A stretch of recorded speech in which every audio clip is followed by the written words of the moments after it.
आज की टॉपिक है सच्चे साथी। तो सुनिए भाइयों, कहानी सच्चे साथी। एक बार की बात है, राधा नाम की एक लड़की अपने पिता के साथ रहती थी। उसकी माँ बचपन में ही गुजर गई थी। वो अपने घर का काम करती, फिर कॉलेज जाती थी। कॉलेज जाते समय वह रोज़ रास्ते में एक जगह पक्षियों को दाना डालती थी। उसके घर में भी 2 बच्चे थे, उनको भी वह रोज़ दाना डालती थी। एक दिन उसके पक्षियों को दाना डालते जमींदार के बेटे ने देख लिया। उसने अपने पिता से जाकर राधा से शादी करने की इच्छा जताई। जमींदार ने राधा के पिता से बात करके अपने बेटे की शादी राधा से करा दी। राधा अपने साथ घर के पिंजरे के 2 पक्षी भी लेकर ससुराल आ गई। वह उन पक्षियों को रोज दाना डालती थी। राधा की सास को यह बिल्कुल भी पसंद नहीं था। वह उन पक्षियों को पसंद करती रहती थी। वह उनका दाना पानी जमीन में फेंक देती थी।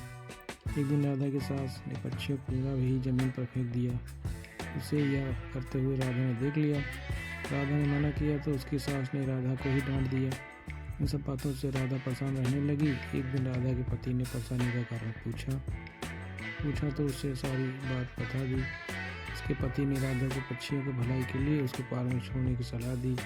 अपने पति के कहने पर राधा ने उन दोनों पक्षियों को बाकी के पक्षियों के साथ पार्क में छोड़ दिया। उनको कभी कभी दाना देना पार्क में जाती थी।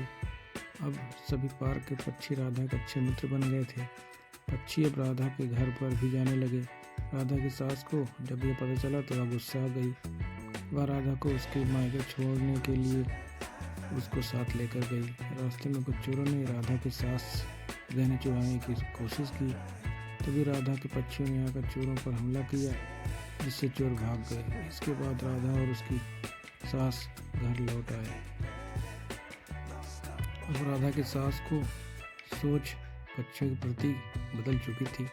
उसने राधा से कहा कि अब हम दोनों चिड़ियों को दाना ले देना साथ चलेंगे और फिर पहले की तरह बच्चों को घर वापस लेकर आएंगे। यह बात सुनकर राधा खुश हो गई। इससे ये साबित होता है कि पक्षी भी सच्चे साथी हो सकते हैं। पक्षियों पर आप दया करो।